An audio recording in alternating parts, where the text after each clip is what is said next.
The organisation, founded in 2009 under the patronage of Baroness Nicholson of Winterbourne. Its principal goal was to work for the furtherance of democracy, peace and the rule of law in order to counter religious fundamentalism and intolerance in our global communities. In an increasingly fractured world, this goal continues to be the driving force behind all of the Forum's activities. Lord Charles Bruce is the current president of the Forum. Since its inception, the Forum has hosted and co-hosted seminars on a wide variety of topics relating to democracy and human rights across the world. The Democracy Forum encourages academics, students, journalists and other socially and politically conscious people to attend our seminars and to participate in the question and answer session. Details are available on our website, thedemocracyforumlimited.com.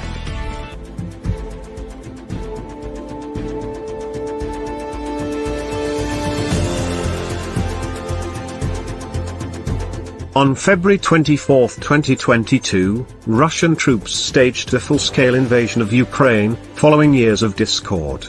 2 months on, the war has left thousands dead, millions displaced and cities in ruins. Atrocities against Ukrainian civilians are widely reported. The suffering has extended to ordinary Russians and others, impacted by the ensuing economic chaos.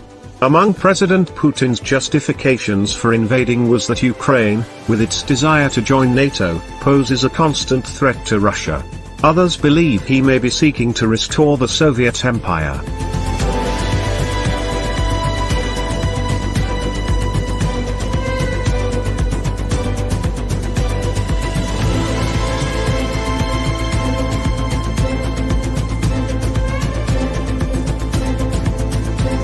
To discuss these and related issues, please join our live panel of experts, bringing your questions, comments and challenges. The event will broadcast live of all social media platforms of the Democracy Forum, on Wednesday 28th of April 2022, 2 p.m. to 4 p.m. UK time.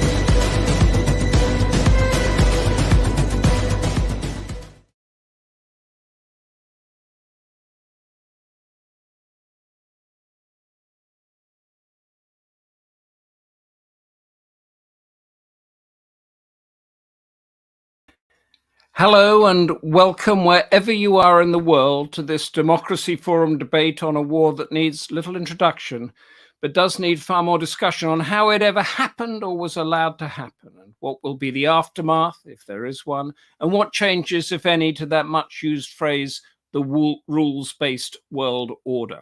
I'm Humphrey Hawksley, your host, with a panel of experts who will talk us through the known and unknown of this catastrophic violence.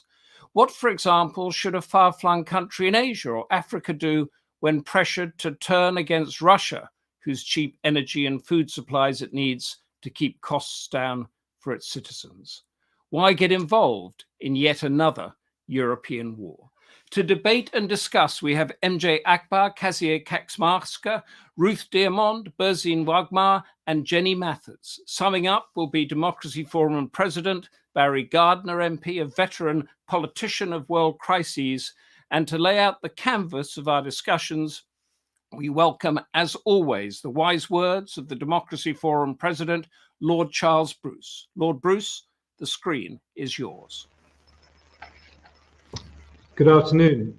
In focusing this webinar on the invasion of Ukraine and the humanitarian crisis which is unfolding daily, we have asked our panelists to consider the causes and consequences of this escalating conflict.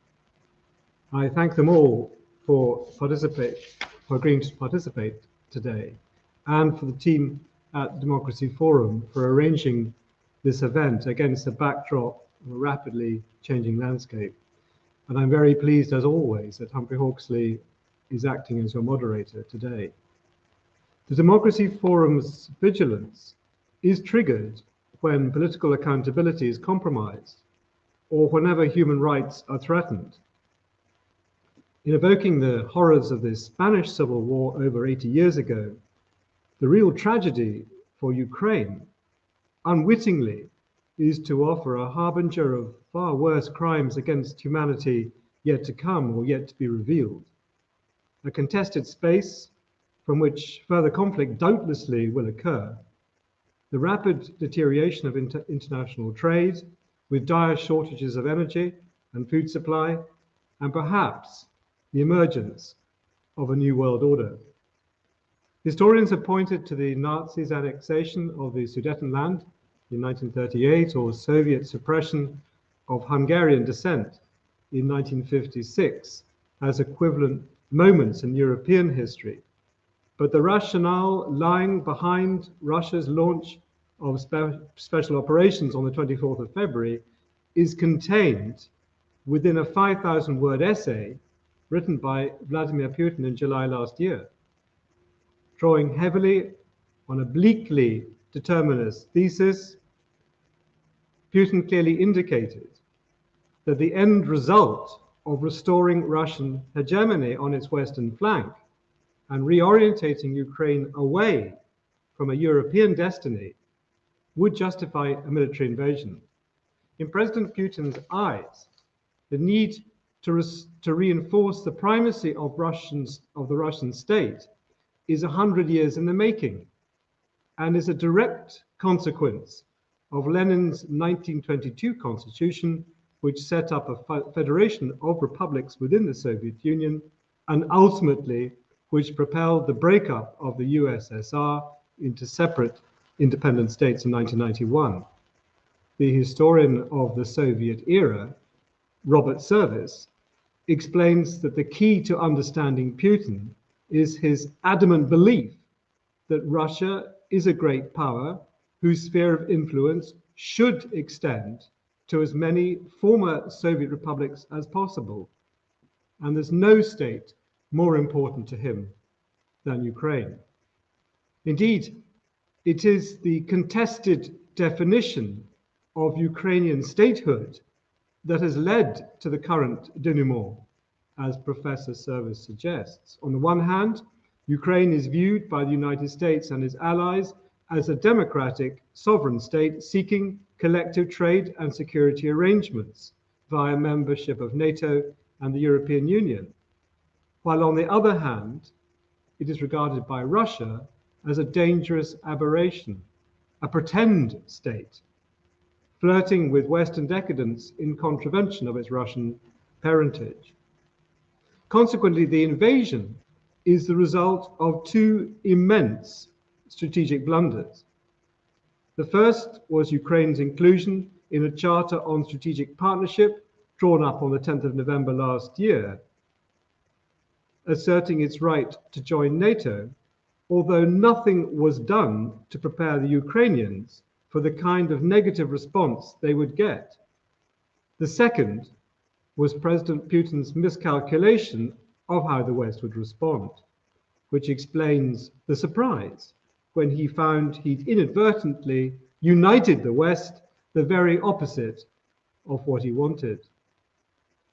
Commenting last week on the economic consequences of a war fought over the world's principal breadbasket and the dislocation caused by the sanctions imposed on Russia following its military action, the managing director of the IMF warned of lower growth and rising inflation.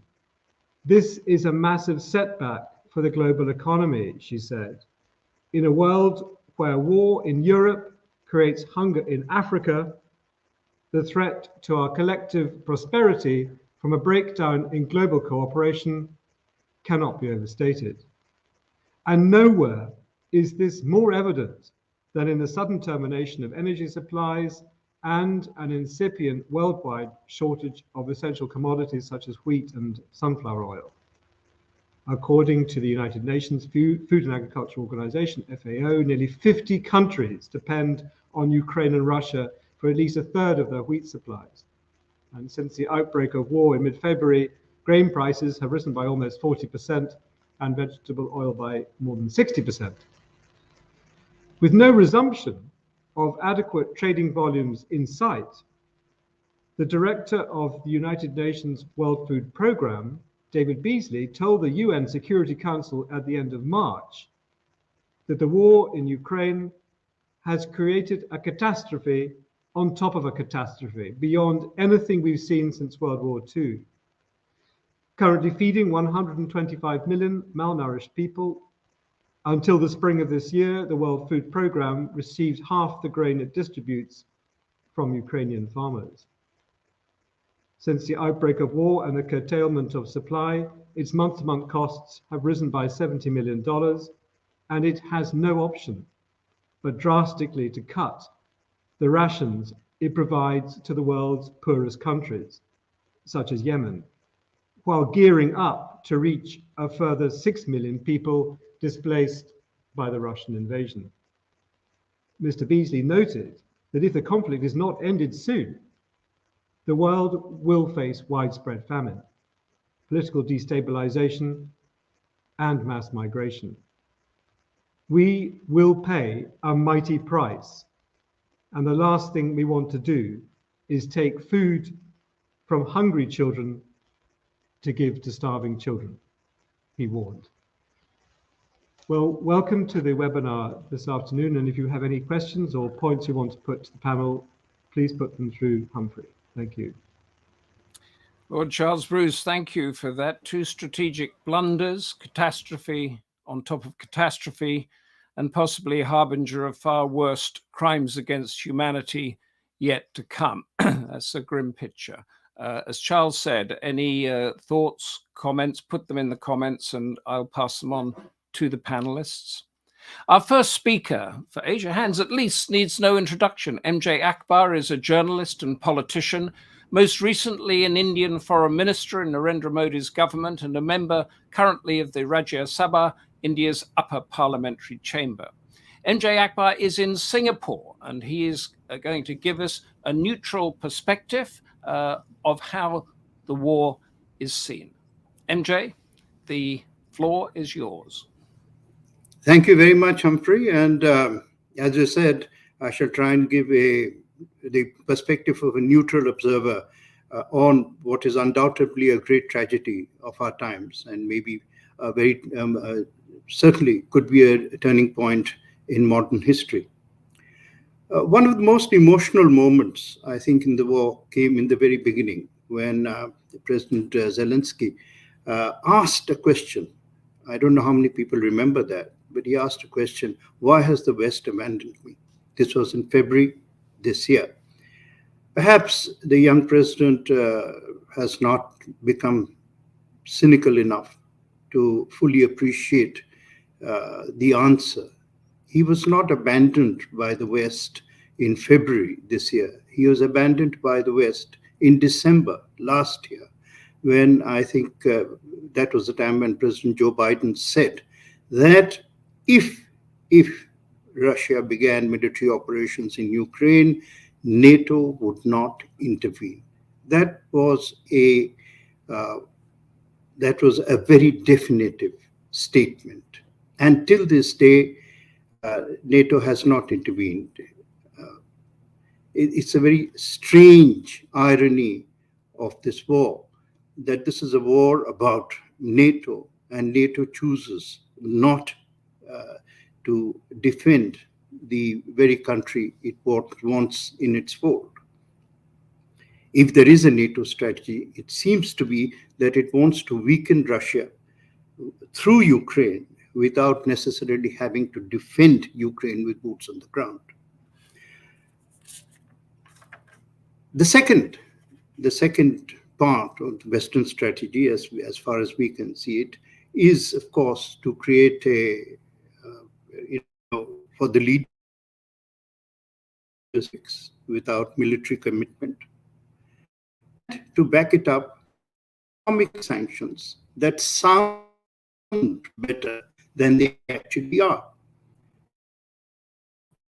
As they stand, as we know it today, these economic such sanctions would actually deter President Putin is hoping for too much. Sanctions by themselves have only limited impact. After all, Iran has withstood long years of sanctions and still does not show any great drop in its capacities. But the sanctions are ineffective, essentially because no one has touched the great elephant in the sanctions room, and which is stopping the imports or stopping the Russian exports of oil and gas. As we speak today, right now, the European Union alone, Russian gas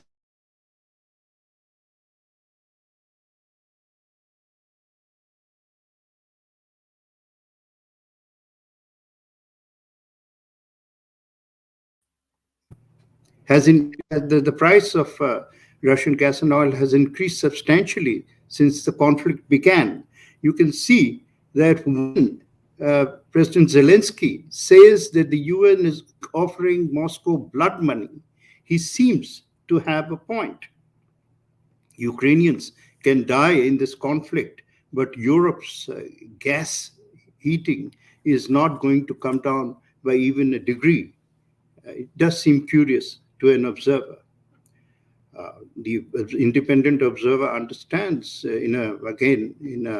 shall we say, a distant way, that Russian oil is stopped. The price will go up to $200 a barrel. And new pipelines to Algeria or Azerbaijan are not going to be very easy to put into operation. One thing that does strike one, of course, is the fact that some European leaders are using Ukraine for their own political purposes. Just today, the Times London had a cartoon showing the British Prime Minister using Zelensky as a human shield against his own problems. And this is fairly obvious. It is a bit cynical, and I don't think that this necessarily strengthens the West's case when it asks for support. On a more, one fact that seems to have been forgotten is that on 3rd February of this year, the foreign ministers of Russia and China issued a statement that they had coordinated positions on Ukraine. So are we actually now seeing in effect a Russia-China coalition with China playing the silent mentor? The Russians, on their part, have, to put it mildly, and the rest of the world too, for that matter, cannot quite understand America's strange belief that you can defend strategic interests without putting boots on the ground. This is one thing that is in common between Presidents Obama, President Trump, and President Biden. However ideologically apart they seem to be, they are. That on this issue, they are absolutely together. And this has been noticed by everyone. This has been noticed by everyone, I repeat. Putin himself watched while President Obama in 2012 drew a line on Syria, and that line became a blank. And then when he moved into Crimea, we cannot divorce what is happening today from the recent past. When he moved into Crimea in 2014, the world simply watched Russia get away with redefining its strategic map. There are always many quotes from Lenin, but the quote from Lenin that I believe that Russia's President Putin has absorbed fully, Lenin saying, probe, and if you find mush, keep probing. That is what he did. It's another matter that, in my view, he has now proved that he has forgotten the difference between reach and overreach, and that is what is going to cost Russia heavily in the short term, medium term, and in the long term. The two biggest casualties of the Ukraine war, one is Russia's what might be called ability to hurt its own interests by this overreach, military overreach. I think without having committed what is increasingly being seen as a strategic mistake, impact on world affairs over the than it is. What we are seeing now is after what we witnessed in Afghanistan, the retreat of America, we saw what I have described as the sunset of American power, Bull, merging into the dangerous twilight of cave. And if America does not take a stand or does not assert itself in the Pacific when the challenge comes towards Taiwan, and I note that it is an if, then we shall probably see a decline of American power. The subsequent question is this, and this is a question I think is on everybody's mind. Has Ukraine made an invasion of Taiwan more or less likely? The conventional wisdom says more likely, but I argue that this is actually less likely. And this is not because of the might of superpowers or the ability of superpowers, and China may well be a contemporary superpower. It is because the rise of national power is the rise of nationalism. Today, what we are witnessing in Ukraine is the ability of a nation to defend itself. It may not be able to fully defend itself, but it is showing democracy. And this is really a very forceful indication that we have entered the age of the nation state. We are seeing the end of the bipolar world, which has defined the strategic map of the world since the end of the Second World War. The turning point came in 1990 with the collapse of the Soviet Union. And from that departure point, we saw America misreading its future role. In 1990, America fell into the euphoria of madness, believing that this was the end of history, that there were no more worlds to conquer. Its academic military complex encouraged the notion that the 21st century would now belong to America just as much as most. And America sought what I consider the impossible. It wanted to become the philosopher, the policeman, the guide, the economic honcho, and virtually the security arbiter of the rest of the world. This was mission impossible. Equally, Russia during the Putin era, which is largely from the beginning of this century, sought to achieve the unattainable, which was a resurrection of the Soviet Union's sphere of influence. Both were made impossible by the grit shown by nations. America slipped badly in Iraq and has never recovered. It lost its foothold in Iraq and has never found.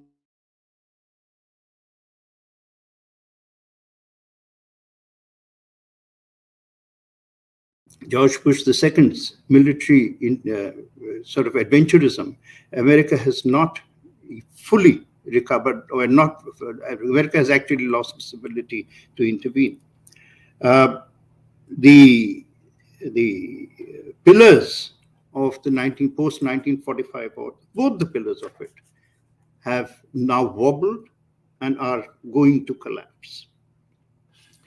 The evidence that the world is in search of a new world order has come in. Already it is coming in. It's coming in bits and pieces, but it is coming in. Japan, for example, is making it evident that strategic Taiwan must be replaced by strategic clarity. But far more important, and this is from an interview given by Shinzo Abe, within days of the Russian action, Shinzo Abe went on television and said something which I never expected to hear ever, which was that Japan wanted its own finger on a nuclear button through nuclear sharing. In fact, he said that NPT was all but dead. That security could not be outsourced to an uncertain America. That was the real implication. And as we all know, Japan has enough fissile plutonium and expertise to develop its own bomb. This is not going to come suddenly, but this is definitely going to become part of the agenda, which I think world leaders will have to deal with as this huge dust begins at some point to settle down. Simultaneously, Germany has woken up from military amnesia, and it went into a deep military coma, particularly during the Angela Merkel years, and now has doubled its budget. The two powers, which were defeated in 1945, have sent a very, very important message. And that message is that the world as it was being handled or mishandled needs to take another very, very dramatic look at itself. The Security Council is doddering, racked with gout, unable to move, and an embarrassment rather than a solution to the world problem. And in this respect, I see, as the search for the new world order comes, see the world now try and develop, indeed it has to develop, an architecture of global security which is built on the nation state as its principal building block. Not alliances, not treaties, and certainly not superpower politics. In this respect, I do believe that India is going to be one of the nations which is going to lead the dialogue for change. And this dialogue for change, India will be supported. There is a very obscure organization in the premises of the United Nations called G4, which nobody cares about. G4 basically has been asking for a reform in the Security Council. And the three nations, Germany, Japan, and India, certainly, I think, are going to take the lead in trying to develop the argument that the world as it is structured, the bipolar world, that age is over, and a new age must be birthed sooner rather than later. Thank you very much, Humphrey. MJ Akbar, thank you very much. Mission unattainable and mission impossible I've got in a new world order to be formed. Before you go, Boris Johnson, our Prime Minister, is going to India tomorrow, I think. You've talked about India leading this push for a new world order. Imagine for us what that conversation is going to be, because Britain is going to want India to come down unequivocally on its side. What will the answer be? How will that evolve? Humphrey, sides are a very flexible phenomenon in international diplomacy. What you consider today's side. I like this statement by the French President Macron, who said he was never going to speak to President Putin again. To not forever, right? I mean, at some point, the world has to restart the dialogue in order to, get a new dimension. In fact, the ability of India, one of the most remarkable things about Indian foreign policy is that its ability to actually be friends across binaries. We have very good relations with Iran and Saudi Arabia. We have very good relations with Moscow and Washington. We have very good relations with Moscow and London, right? So India can become a bridge in this effort. Indian diplomacy, I have said, and this I feel very proud of saying so, Indian diplomats are not wolf warriors. We don't want to eat anyone up, right? But we believe that the age of an European notion called the balance of power is over. And what the world needs today, very urgently, is the power of balance. Is this stage 2 then of the non-aligned movement, in that the nation state is non-aligned and it's going to be that grouping that brings the world forward? Well, if there's no one to align with, for example, if America and Russia, which was the bipolar sort of, if they're not really worth aligning with, and we can see that their structures are collapsing, both of them, then if alignment goes, then non-alignment also vanishes. You know, nothing to align with. So nothing to align with. You know, nation states must just come across and deal with their, application, combination of self-interest and collective interest to ensure collective security. Do it through regions, do it through, sectional geographies, through larger bodies, like some form of United Nations, a reformed United Nations. But we don't expect a League of Nations to emerge from this. Expect a stronger, toothier, more effective United Nations to emerge. MJ Akbar, thank you very much for that. Stay with us as long as you can. If anybody's got any questions specifically for MJ Akbar and his expertise, do let us know. Put it in the comment, and we will feed it in to the screen and to the debate. Our next speaker is Dr. Kasia Kaczmarska, a lecturer in politics and international relations at the University of Edinburgh, a Russia expert who's written about its populism, academic freedom or not, and Russia's relations with the rest of the world. Kasia Kaczmarska will now focus on the consequences of the Russian war in Ukraine for the UK and Europe. Kasia, the floor is yours. Thank you very much for the opportunity to present at this important webinar. Can I ask for the first slide, please? Thank you. Since the war started less than 2 months ago, we have been witnessing at least 3 processes that are unprecedented in terms of the extraordinary speed at which they occur. First, and well documented by the media, has been the tragic mass exodus of Ukrainian refugees.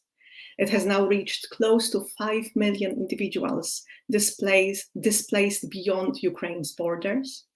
Second, we have observed a rapid growth of authoritarian practices in Russia.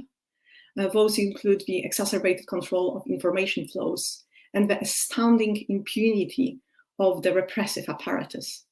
On the margins of those monumental events, and perhaps less visible, proceeds a rapid extraction of Russia from the system of global knowledge production and the internationalized higher education. So in my today's short intervention, I would like to focus on this third process with particular reference to Russia's academic community and its reactions to the war, infringements on academic freedom orchestrated by the Russian state, and the consequences for Russian higher education and global knowledge sharing, in particular with Western countries and with the United Kingdom. I would like to underline that my focus on Russia stems from the direction which my research has taken over the past few years. It is not my intention to undermine the scale of devastation to higher education and research in Ukraine, which is a consequence of the war Russia waged on the country. Next slide, please. I would like to start with the Russian academic community and its varied reactions to the war. A large part of Russian academic community was quick to condemn the war. Simultaneously, however, the biggest organization of university leaders, the so-called Russian Union of Rectors, in the beginning of March issued an infamous letter lending support to President Putin. The signatories explicitly supported the aims of the so-called demilitarization and denazification of Ukraine invoked by the Kremlin. The relatively short letter added that universities have always been the backbone of the state. Towards the end of March, the letter had over 160 signatures, including the heads of top Russian institutions such as Moscow State University. This is a direct consequence of previous infringements on university autonomy by the Russian government, and in particular measures taken to assure that rectors are elected by the state rather than by the university community. In addition to support for war emanating from top echelons of the higher education sector, there have been bottom-up responses that have varied and encompassed resistance in the form of public criticism expressed, for instance, through open letters, individual decisions to leave the academic sector, and forced resignations for expressing anti-war positions. Bottom-up initiatives such as University Solidarity Trade Union issued a statement against the persecution of lecturers and their civic position, underlining that academic freedoms have been under threat as a result of the war. Another grassroots organization, the Free University, started offering subversive teaching activities, widening the curriculum to include new courses, such as, for instance, one about pacifism. But there have also been other responses that included silence and opportunism. Next slide, please. New infringements on, let me now draw your attention to the measures undertaken by the Russian state since the beginning of the war that have impacted freedom to research and teach. The closing down of the public information space has a direct effect on the ability to disseminate research and share expertise publicly. On the very first day of the war, Roskomnadzor, which is a Russian state institution, instructed the media to inform about the so-called special military operation exclusively on the basis of official information stemming from the Russian government. Key independent outlets chose to shut down completely, for instance, radio station Kaczmarska, or to put their activities on hold. And these were TV Rain and Novaya Gazeta. The government blocked Russian language websites of key media outlets based in the West, including, for instance, the BBC or Germany's Deutsche Welle. New legislation is in progress that forbids making references to information stemming from foreign media outlets. Now, there are multiple measures that have been introduced that can be used against academia. The criminal code has new additions. For instance, the so-called fake news law, which stipulates that there will be 15 years of imprisonment for spreading fake news about the Russian military. The new article 280.3 forbids discrediting the use of Russian military, and then Article 284 punishes calls and support for sanctions against Russia. There have also been changes to administrative code that envision fines and even administrative arrest for identifying Soviet Union with Nazi Germany. In March, the Ministry of Science and Higher Education announced its plans to review history textbooks and to introduce a single unified history course across the whole of higher education. Next slide, please. These measures represent a very serious acceleration of processes that had been crippling academic freedom before the war, where the formal protection of academic freedom was accompanied by various forms of soft repression that resulted in widespread self-censorship amongst academics. The Russian state's willingness to rise in international higher education rankings was accompanied by a nativist push. Next slide, please. Let me conclude my presentation with a discussion of the consequences for international higher education and research collaboration. In Russia, we are witnessing a growing criticism of the reforms previously deemed successful, for instance, the Bologna process, a fast-proceeding brain drain, and growing intellectual autarky. The severing of institutional ties proceeds in both directions. So on the one hand from the Russian side, and on the other hand from the Western side. For instance, some institutions have decided to pause grant payments for projects involving Russian counterparts.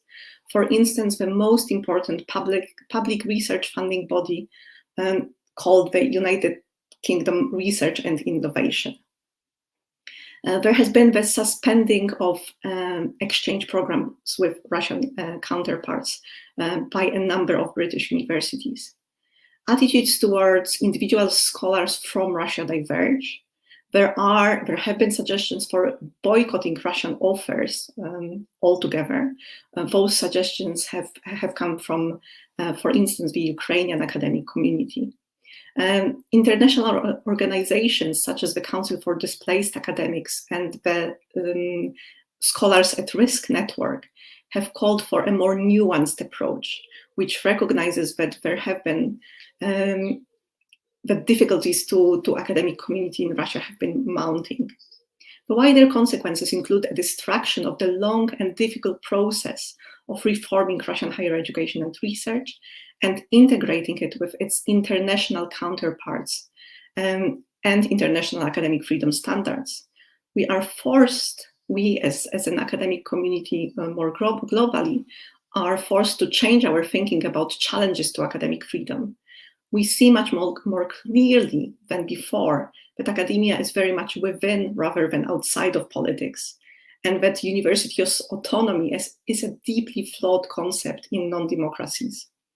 Finally, the goal and ideal of global knowledge sharing has been severely undermined. The setback will be felt for years to come in the Russian sciences, and I'm afraid to say across the world. Thank you very much for listening. Thank you, Kasia, very much for that. It's quite a chilling picture that you've painted. I wonder if you've told us what's happening there, but could you take us a little deeper, if you're able to, into you've got an academic community that not so long ago felt it was free-ish, not totally free, but they could exchange, they could travel, they could think, they could talk, they could debate. And that goes down to tens of thousands, if not millions of students that feed into the Russian institutions, which are the foreign, the trade, the economics. What happens to the academic mindset there? At what stage does it say enough is enough? Give us what you can of that picture, please. First of all, I'd say that there is no one academic mindset in Russia. There have been divisions in academic community in Russia for the past couple of years, where we had a very important large group of academics that were arguing for a more nativist science in Russia, and were quite content with severing ties with the West. And there were also groups that have been cooperating with Western partners and were agitating for a more sort of vocal role of Russian universities in the production of global knowledge. So this community has never really been unified, but this has been extremely exacerbated by this division. Has been extremely exacerbated by the war. And my worry is that those who were agitating for international collaborations, growing international ties, are now really deciding either to leave academia or to leave Russia altogether. So this voice is going to be really marginal in the post-war Russia, if we can imagine Russia yes. after the war. So you've got a divided, even sort of for promoting academia and thinking and ideas, you've got a division there. Can I give you then a question from Margaret Barry that says, do Putin's arguments about Ukrainians being Russian brothers have some validity since Ukrainians lack a distinct identity from Russians? Is this a debate going on in the academic community? Well, there's clearly a debate about, and there has been a debate about cooperation between Russian and Ukrainian communities. This cooperation after 2014 has been tremendously limited, even though the academic ties have been very, very close before the annexation of Crimea. So the academic community, both academic communities, the Russian and the Ukrainian ones, have suffered following the first instance of the conflict, which we have to date back to 2014. Right now, there is absolutely no dialogue, and there are very opposing views on both sides of the divide of the war. Including many Ukrainian scholars calling for a full boycott of Russian offers. Right. Because as they argue, we cannot really cooperate with any entity, including an academic entity of a state that is waging war on an independent country. And is there within the academic community an ideological argument emerging from all this that can match, say, the Soviet Marxist argument or the German Nazi argument, and is there anything in there that is going to come out as a new Russian ideology? So certainly there are marginal parts of Russian academia have been supporting those arguments for the Russian world, which have been presented by various people who want to be seen as intellectuals, such as, for instance, Dugin. But this support has been really and truly marginal. There is research showing that academic support for ideas, geopolitical ideas pursued by the Russian governments has also been marginal within academic communities. However, as I've tried to show in my presentation, responses to the war have been have varied. Yes. So we will have, for sure, we will have scholars who will oppose the war, but we will also have some who are opportunists and who even right now present the war as a way to revive the social sciences in Russia, for instance. This is a very concrete example. I'm afraid it's too early to say whether this unified vision or ideology may be emerging. I hope there will be more space for conflictual views rather than a uniform ideology potentially supporting Putin. But we have to wait and see what's going to come. Lovely. Thank you so much for clarifying that for me. We're now on Dr. Ruth Deyermond, senior lecturer in post-Soviet security at King's College London, whose research covers how a string of American administrations handled Russia, and a recent publication aptly entitled "Whose Neighborhood? The Emergence of Regime Contest in Post-Soviet Space." Ruth Deyermond is going to tell us about the causes of the war and attempt to show the long-term consequences. Ruth, the screen is yours. Thank you.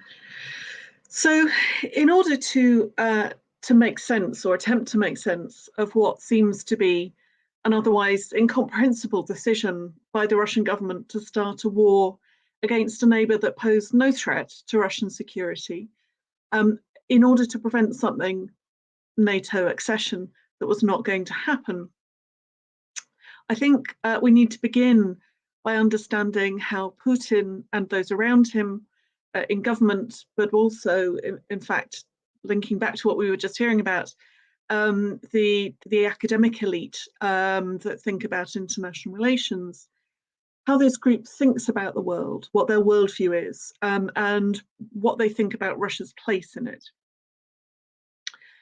I think the key kind of thing to think about, or the key thing to note, is that this worldview is fundamentally realist in the international relations theory sense. And that means several very important things. The first is that power is everything. Power is what matters in states and outside states, and in the relations between states. There is, I think, a zero-sum worldview at work in which an adversary's gain is necessarily Russia's loss, and Russia's gain is necessarily an adversary's loss. And this is a worldview in which might makes right.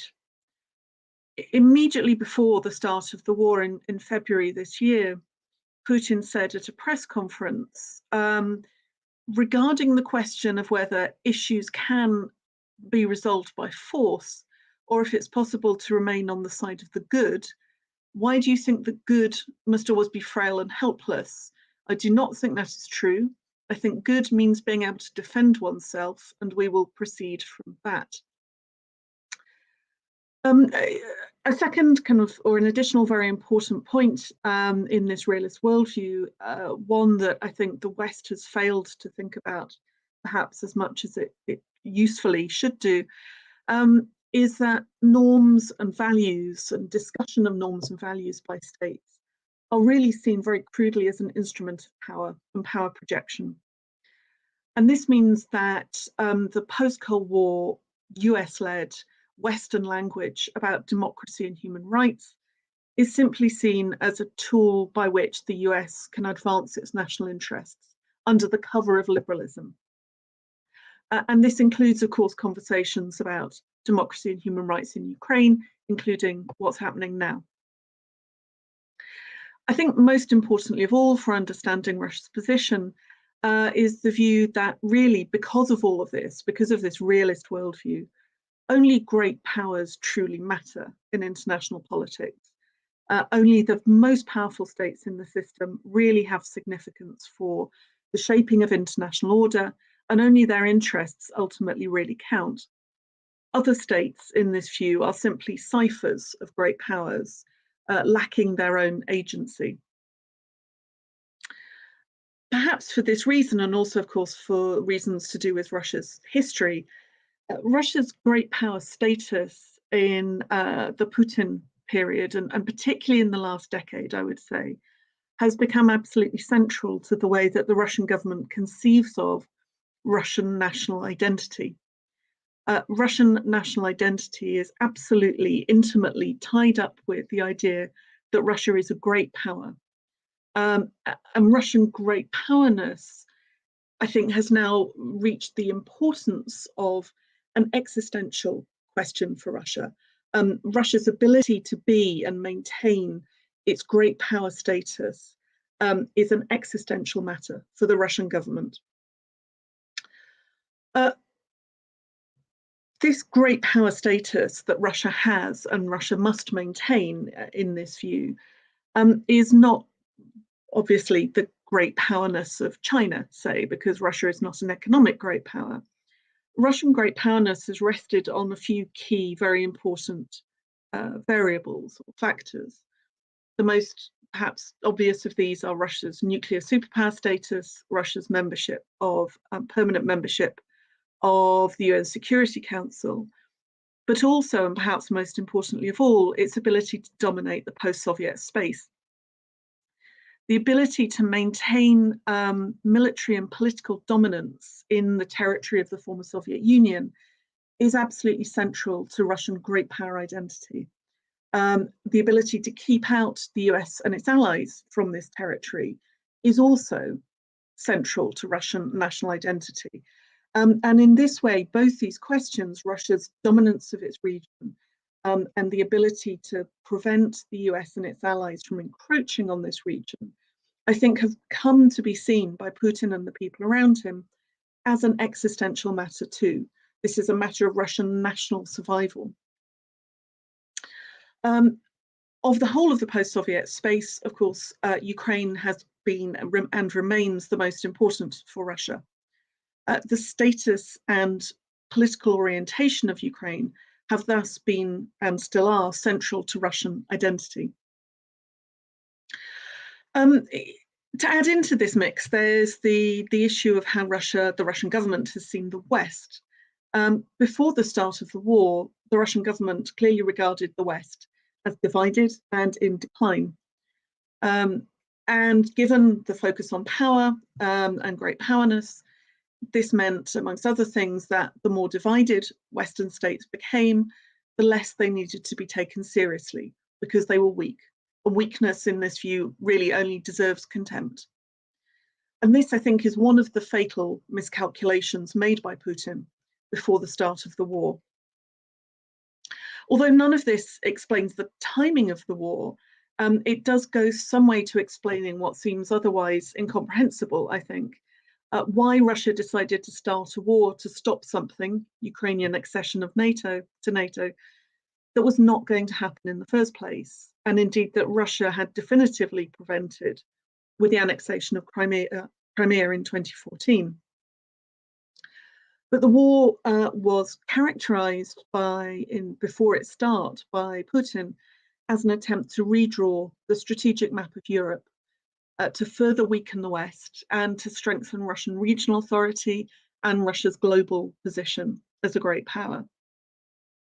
Putin spoke in the immediate pre-war period about the need to return to the strategic environment of Europe for the first wave of NATO enlargement. So the strategic environment of Europe in the mid to late 1990s. this realist view of the world in which only powerful states matter and weaker states do not matter, has combined toxically, I think, with a kind of imperialist hangover mindset in respect of the so-called Russian world. And it means that Ukraine, for the Russian government, is not, and I think will not be at any point in the future, regarded as a serious actor in any future peace negotiations. It's not a state to which Russia needs to make binding commitments in this view, I think, not a state they need to take seriously. And we saw this even before the start of the war, immediately before, when Sergei Lavrov, the Russian foreign minister, talked about the fact that Ukraine wasn't actually entitled to state sovereignty because it hadn't been able to maintain state sovereignty because Russia undermined it in 2014. So Ukraine, as a weak state, a state that wasn't able to defend itself against Russia, is not a state that needs to be treated as sovereign, not a state that needs to be treated seriously. This, I think, also helps to explain the otherwise baffling miscalculation about the Ukrainian will to resist an invasion by Russia. But of course, this view of Ukraine also has more ominous consequences.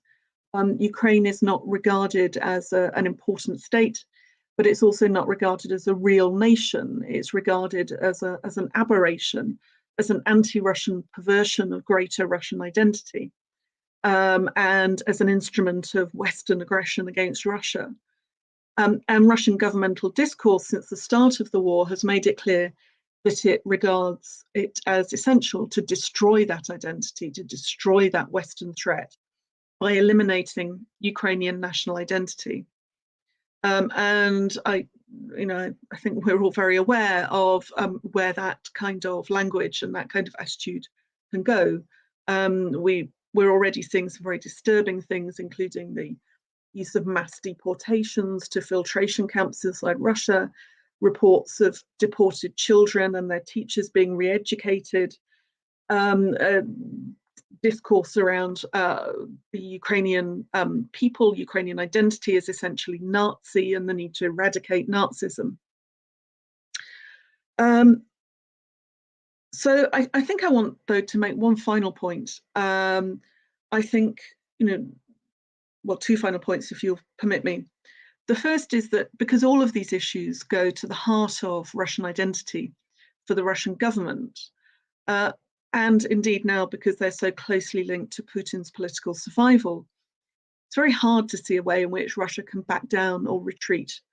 The framing of this war as a battle against an imperialistic dominating West, by which it means the US and its client states, raise the war into a conflict for the future of international order. And that, of course, has significant implications for European security and global stability. My very last point is that, as I said, this realist worldview, anxiety about and contempt for the West, led Putin to start a war of choice with the aim of redrawing the strategic map of Europe and returning things to the 1990s. And in this regard, I think, I would invoke the old story of the monkey's paw, in which people get wishes, but not have wishes granted, not in the way that they perhaps wanted or expected. Because the strategic map of Europe has indeed been withdrawn, but redrawn rather, but clearly not as Putin wanted it. And there has indeed been a move back to the 1990s, but inside Russia and not outside it. Russia's economy, its military credibility, its capacity to exercise power outside its borders and shape the strategic environment in its favor are all, I would say, at their weakest since the lowest points of the Yeltsin period. And erasing the humiliation of that period, of course, was the great promise of the Putin presidency. So the war in Ukraine, the motivations for it, I think, and the decision to initiate this war are a reminder to leaders around the world to be very careful indeed about what they wish for. And I'll stop there. Ruth, thank you very much indeed for that. MJ Akbar flagged up Japan and Germany in his talk. We see here sort of intangibles. So on the long-term consequences, how is it ever going to be possible to have some sort of security unless the West goes in, unseats Putin, and does what it did with Japan and Germany after the Second World War? Because otherwise, this is going to go on and on and on, isn't it? Yes, I think it is going to go on. Of course, one of the key differences between then and now, well, firstly, Japan and Germany were directly at war with the US and its allies, which is not the case now. This is not a war between NATO and Russia, although Russia often frames it in that way. But of course, and here one has to have some sympathy for the broader realist view. Germany and Japan didn't have nuclear weapons; they weren't nuclear superpowers. NATO is not going to attempt, I think, under any circumstances I can see, to invade a nuclear superpower. That would be suicidal. It would be catastrophic for the world. So we've got a stalemate, and it's going to go on for the rest of this century, essentially, by the sounds of it. I mean, that would entirely depend, I think, on the ability of the Russian government to remain in power. And obviously, one thing that we have seen with the introduction of these very strict sanctions, although not perfect sanctions, and the hugely humiliating kind of degradation of the Russian military, one thing that we see is that Russia doesn't really have the long-term capacity to carry on waging this war, I would say, indefinitely. And that ultimately is going to have an effect on the ability of the Russian government, of Putin, to stay in power. So I think this ends ultimately probably with a change of regime, but not initiated by NATO, but triggered by the degradation of Russian capabilities. Can I give you a question then from Rito Marden that's come in here? Would it ever be possible for Ukraine to be a neutral country like Finland, for example? Can you see that happening? I mean, of course, there's a lot of debate about that at the moment. I suppose that would depend on the reliability of the guarantees given to Ukraine, because Ukraine would clearly need security guarantees for neutrality to be viable. And of course, there were security guarantees of a kind given to Ukraine in the 1990s. They haven't been met. There's no reason, as I say, to believe anything that the Russian government would have to say about any promises that it would make to the Ukrainian government. So I think it's hard to see at this point, which doesn't mean I think Ukraine is going to join NATO, because I don't think it will. But a formal neutral status, I'm not sure how much use that would have, how workable it would be. Yeah. And also, of course, Finland could be joining NATO any moment soon. So thank you very much for that, Ruth.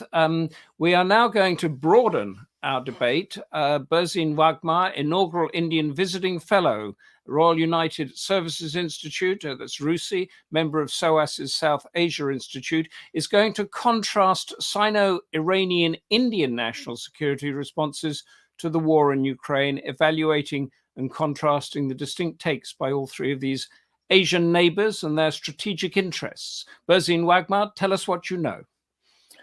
Thank you, Lord Bruce, and the Democracy Forum for having me to share my thoughts on this trio, Sino-Irano-Indic takes, national security responses to the Ukraine crisis. Even 72 hours prior to Putin's invasion of Ukraine, it was quite conceivable that on 21st February, when he lambasted Lenin for encouraging Ukrainians to think of themselves as a distinct people, these war clouds gathering over Kiev would cast no shadows, much less put Beijing, Tehran, and New Delhi around the rim, if not the eye of the storm. It is plain 56 days into this conflict that all three republics, Iranian, Indian, and Chinese, have reason to wish this war away, but cannot, given their wagons hitched with the belligerent to varying degrees. I discuss here then, taking a cue from Cold War speak, of what one would have termed an arc of crisis across South and Southwest Asia, as coined by Carter's national security advisor, the late Zbigniew Brzezinski. It may not be entirely irrelevant to the present, but let me also recall here the late and great Bernard Lewis of SOAS, my varsity, who stated in a slim volume tersely entitled The Future of the Middle East in 1997, quote, "Sooner or later, Russia will be back, and we do not know what kind of Russia that will be. It may fall subject to some form of totalitarian tyranny, fascist or communist. It may resume its earlier role as the leader of pan-Slavism or Orthodox Christianity. It may succeed after so many failed efforts. It may resume or reject its former imperial ambitions. But this much can be said with certainty, that whatever kind of regime rules in a resurgent Russia, it will be vitally concerned with the Middle East, a region not far from its southern frontier, wherever that may ultimately lie." Close quote. Appropriate then to turn south of the border and regard what Khrushchev once quipped about Iran, a rotten apple that will eventually fall into our lap. Doveryai, no proveryai. Trust but verify, as the Russian rhyming proverb goes.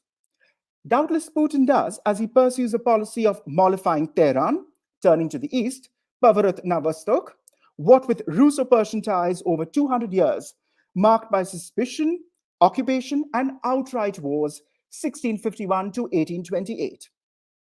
Both Moscow and Tehran concur on challenging the liberal rules-based system of governance and interstate relations by portraying their posturing as that of anti-hegemonic struggles against American unipolarity. Both regimes, alongside China, are, as Anne Applebaum recently told BBC Newsnight, have a single enemy, quote, democratic activism and the language of liberal democracy. That the sunset clause come 2025 is as eagerly sought by the mullahs as the return of the hidden imam merits no reiteration. Iran, under a hardliner president as Ibrahim Raisi, will rule out any return to the July 2015 JCPOA, Joint Comprehensive Plan of Action Agreement. It will present unreasonable demands and bid for time. And why not?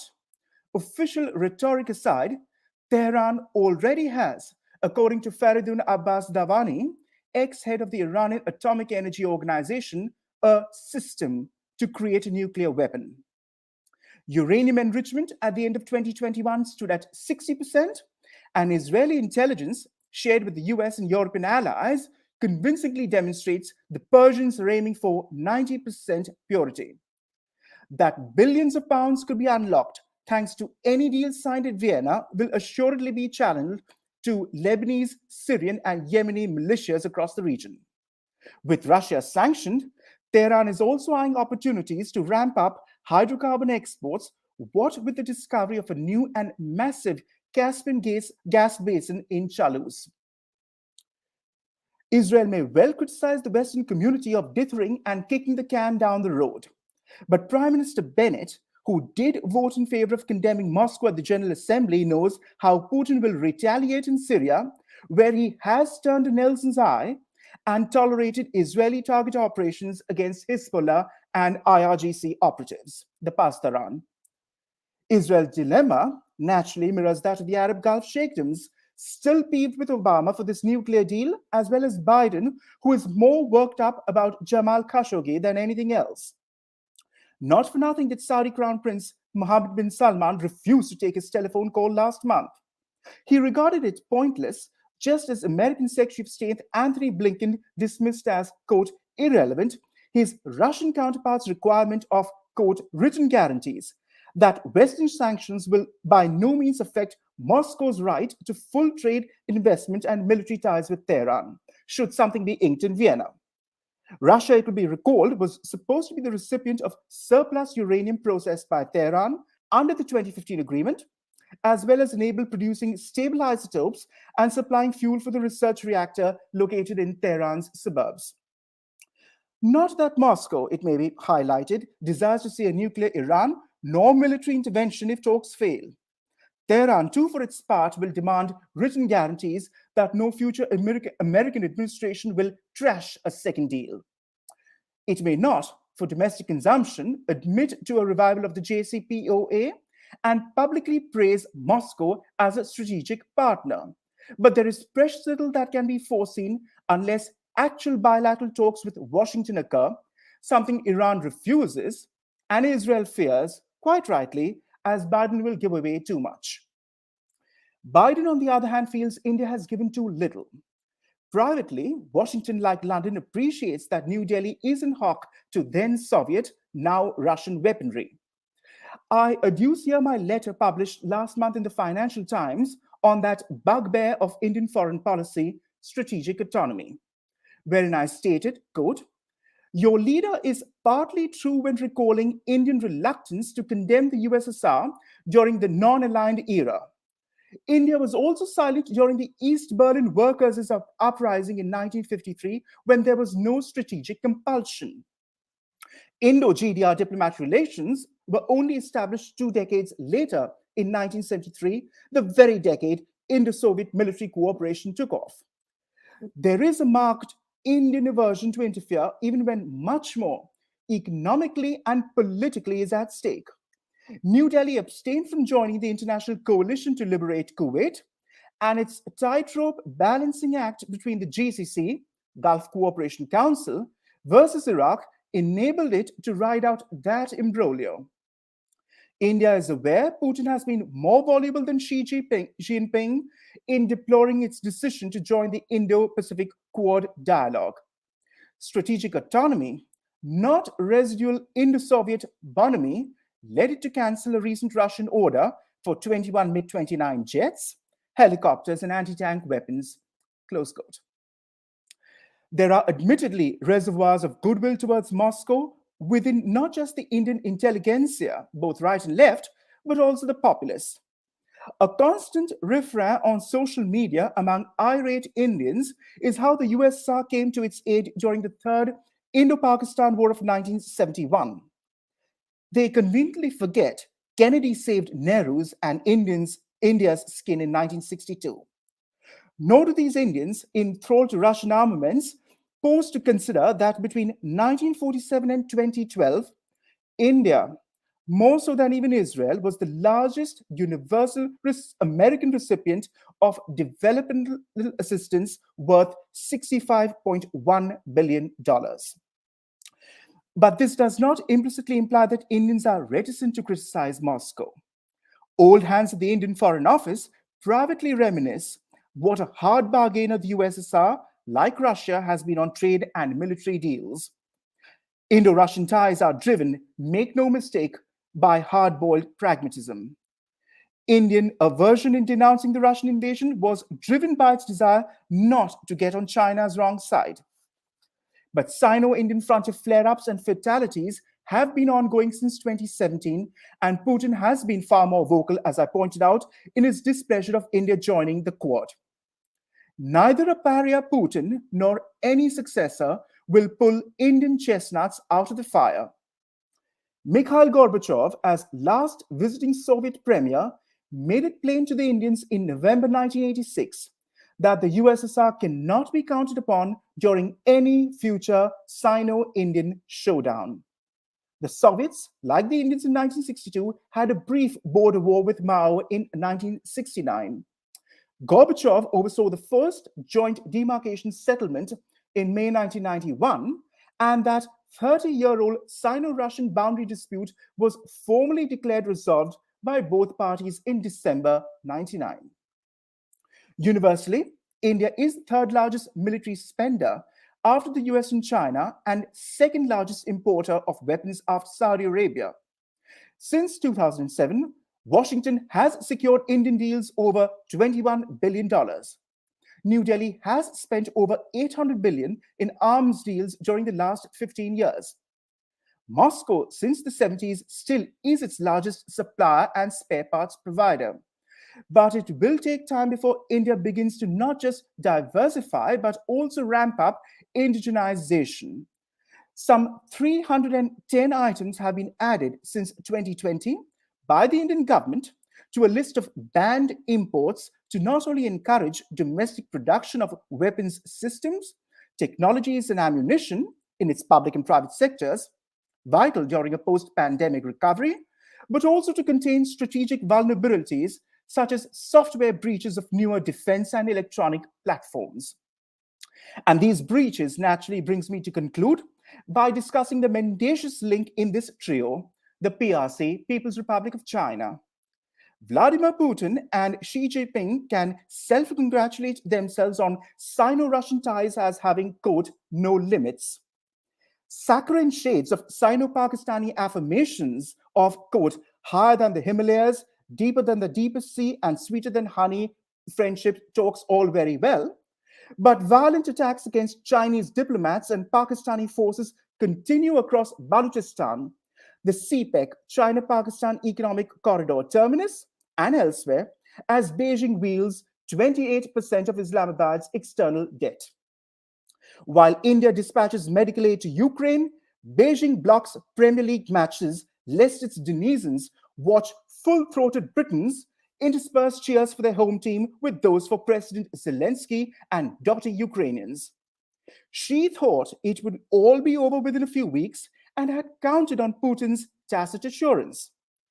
Clearly, everything has gone pear-shaped for the Chinese, who were beholden that Putin postponed this invasion after the games so as to not steal their thunder and maintain public deniability of it, as well as mounting cyber attacks on almost 600 websites of the Ministry of Defense, State Railways, Ukrainian National Bank, among others, on the eve of the invasion, 23rd February. Ukrainian State Security, SBU, noticed a spike in attacks 24 hours before the war broke out and already underway since the games ended. This SBU also maintained, according to a report carried in the Times, 2nd April, page 6, that these attacks were distinct from those carried out by Russians to shut and disrupt their systems, given their telltale tools and methods as those routinely deployed by the People's Liberation Army's Cyber Warfare Unit, ergo, the Chinese deep state. China is known to hold offshore bonds and engaging, like Russia, in illegal currency transactions. Ben Style, Director of International Economics at the Council of Foreign Relations, surmises that should the Russian central bank need greenbacks, Chinese banks could sell their treasury holdings, pass the dollars back to the People's Bank of China, who in turn would credit them to the Russian central bank's account. He maintains, quote, if we are right about the money flows we've tracked, the Russian central bank has at least $80 billion in treasury $80 billion in treasury bonds, as well as Chinese renminbi and gold, which it could liquidate to pay its bills without much difficulty, close quote. But China is in for the waiting game. It knows which side its bow is buttered. Sino-Russian bilateral trade is 87 billion pounds, compared to that with the West at 950 billion. So the Chinese are justifiably leery. State-run energy consortium Sinopec has pulled out of Russian gas marketing venture worth $500 million to avoid sanctions. China knows it is deeply integrated in Western supply chains, and the pain would be mutual and not affect just us.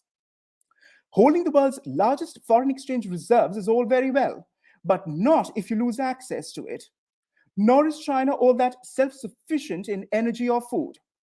Ukraine may have temporarily distracted focus away from the South China Sea, but Premier for Life Xi is still recovering from realizing the resolve of decadent Westerners who were long held as lacking the will to fight or ability to take a stand.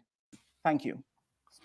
Thank you very much for that. There's a huge amount there to digest, and I wondered if I could give to you a question that we've got coming in, and if you could encapsulate it. You've touched on many of these points before, but the question is, in what ways is the war in Ukraine likely to transform security in Europe and the Indo-Pacific? May I take the latter point, Mr. Hawksley? The Indo-Pacific. Yes, take the latter point. I thought you might. Yeah. China, as I mentioned, has been afforded a breather what with these decadent whites and Westerners concentrating on the European theater and away from the East China Sea, and what is happening. And we know what is happening in the Solomon Islands now. Yes. Exactly. And that may be just to remind the audience, is that the Solomon Islands has given an area for a Chinese base. Is that correct? Yes, quite right, Mr. Hawksley. Thank you. And that the foreign devils are distracted at the European theater of operations. So perhaps we can somehow make hay while the sun shines, but that's not true.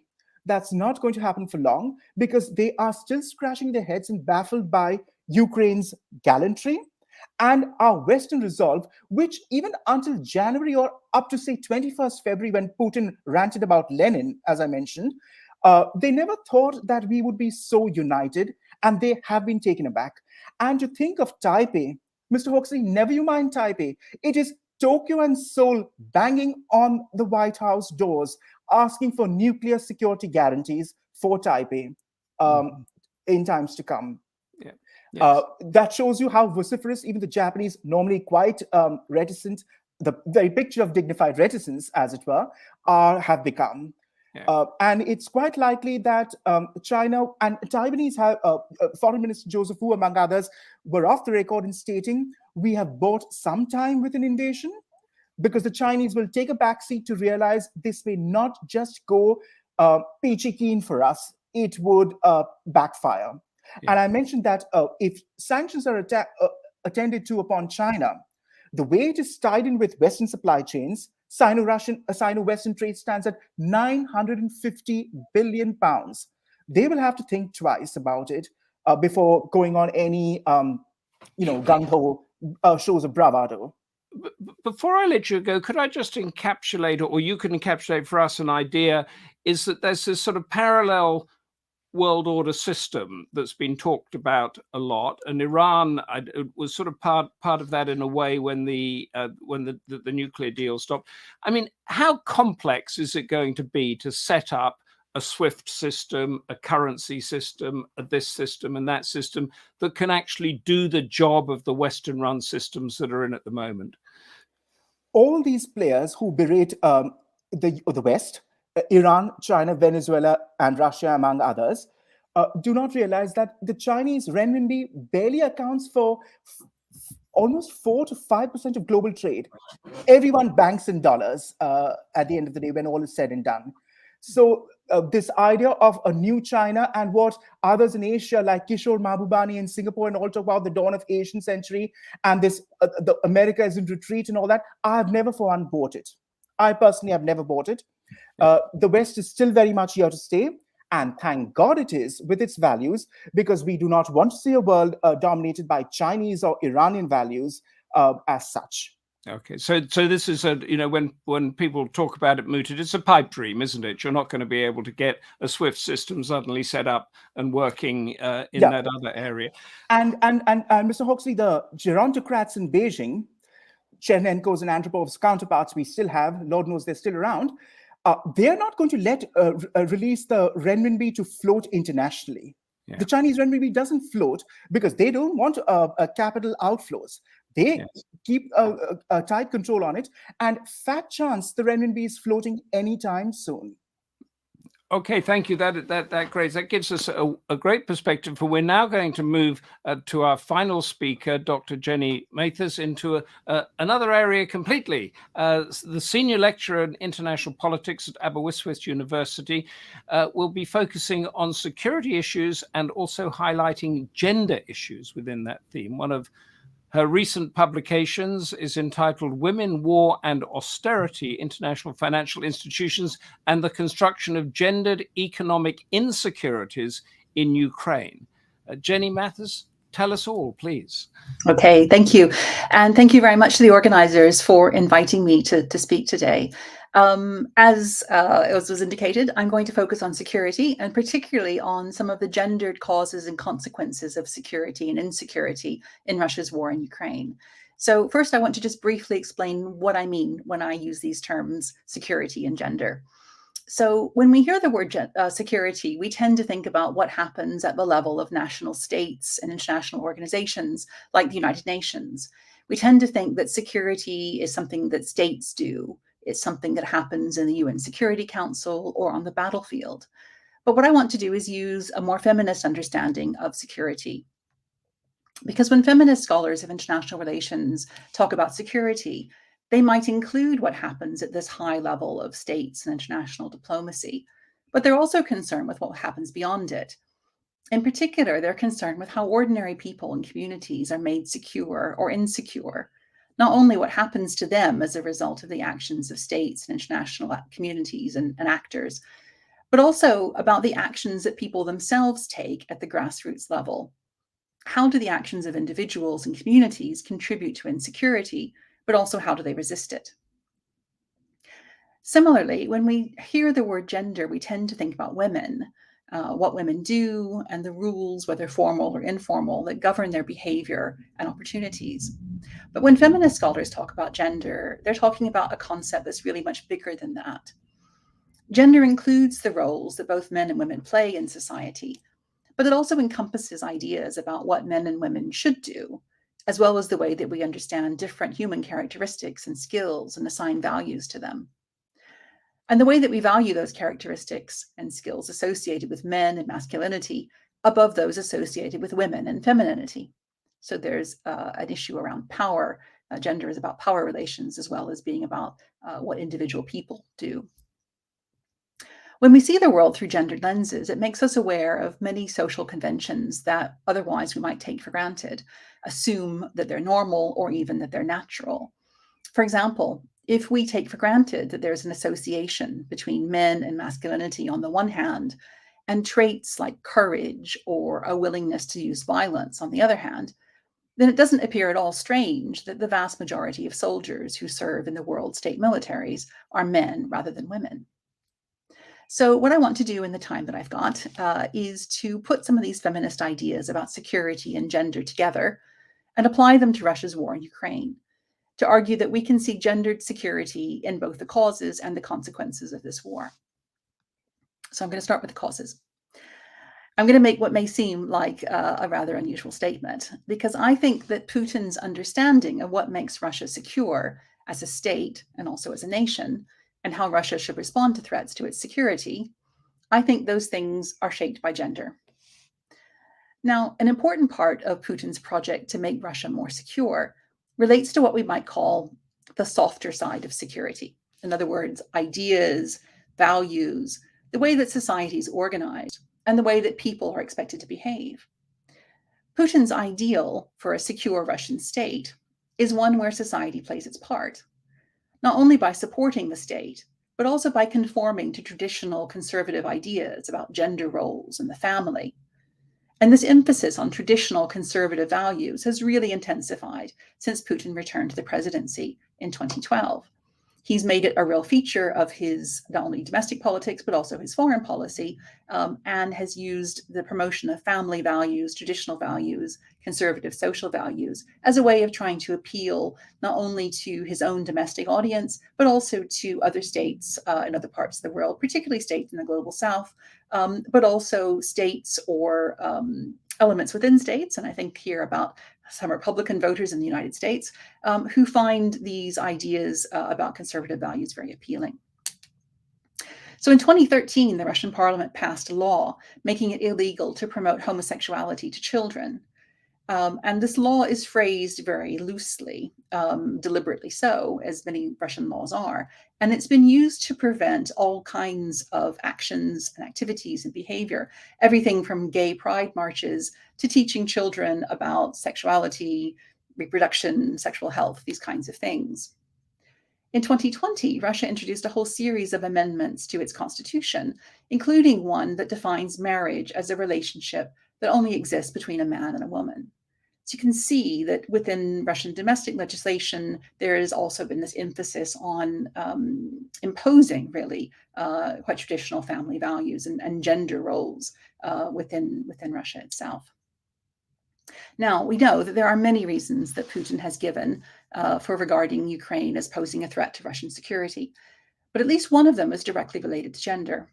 The idea that Ukraine is a hotbed of decadent gender relationships, part of what some Russian conservatives call gay Europa.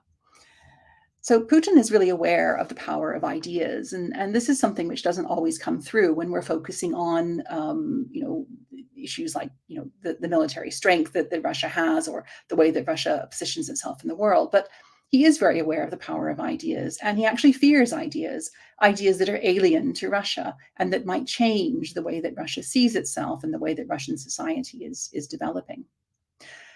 So part of the security concerns then around Ukraine are that it plays host to some of these dangerous un-Russian ideas, and that they might infiltrate Russian society through proximity and through example. So in other words, that Russians might gain some sort of inspiration from seeing what's happening in Ukraine in relation to gender relations, as well, perhaps as other sorts of issues like the development of democracy or getting closer to the West, that Russians might be inspired by the Ukrainians and might adopt some of these practices and some of these ideas themselves. So the goal of defeating and conquering Ukraine isn't just about preventing it from joining NATO or taking control of territory or even protecting Russian speakers. It's also about stamping out dangerous and threatening ideas about society, about values. It's almost like creating a gendered buffer zone, really, between Russia and the decadent West. We can also see gendered security in the instrument that Putin has chosen to use to address the security problem that he thinks Ukraine poses, and that is the use of military force. Now, there are long-standing and very well-established connections between men, masculinity, and militaries, and not just in Russia. This is not only about the example that I gave earlier, in other words, conventions about who serves as soldiers and militaries, but it's also how we think about the role that armed forces play in state policies. We only have to think of all the times, not only in Russia, but many other countries, that threatening or using military force by a state is praised as being strong. It's a strong response. And other types of possible responses that a state might choose, such as diplomacy or economic sanctions, for example, are criticized as being weak. We only have to think about how these are presented in many places, including in the UK, to see how these connections get made, and also how easy they are to regard as normal and natural. Now, Putin has associated himself with ideas and images of warrior masculinity really right from the very beginning of his presidency. Back in 1999, when he became acting president, and then in 2000, when he was elected president for the first time, he really made a reputation for himself for being tough on Chechnya. It was Putin who presided over the Second Chechen War. It was Putin who really gave the army and the security services a completely free hand to conduct the war in that region just as they pleased. It's not surprising that Putin should see military force, which of course is a highly gendered instrument of security, as the appropriate tool when it comes to dealing with Ukraine. We saw that in the annexation of Crimea, because we saw the referendum in Crimea, which was held, being preceded by the deployment of well-armed soldiers throughout the peninsula, the so-called little green men, or the polite people as they're known in Russia.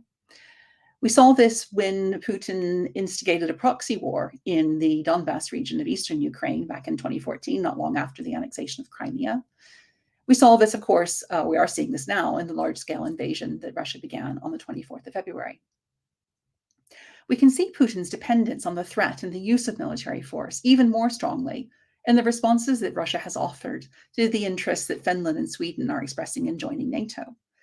So what are Putin's responses? Well, they're threats both general and specific, that Russia's armed forces will pose, can pose, may think about posing more strongly to those two states if they should actually carry on and join NATO. There's really no attempt at trying to reassure the political leaders or the societies in those two countries that Russia doesn't pose a threat to them, that Russia has no intentions of being hostile. There's no reason, for example, Russia's not trying to reassure them that they don't need to seek security guarantees from NATO.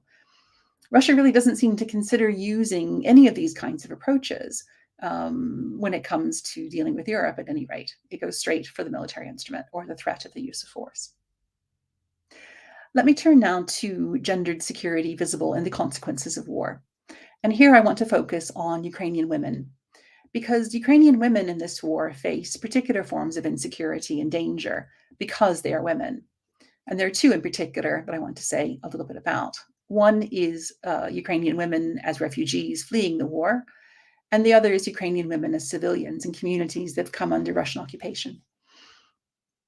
Because Ukraine is preventing men of fighting age, i.e. between about 18 and 60, from leaving the country, this means that the vast majority of refugees from this war who cross the border from Ukraine into another country are women, many of whom are accompanied by young children in their care.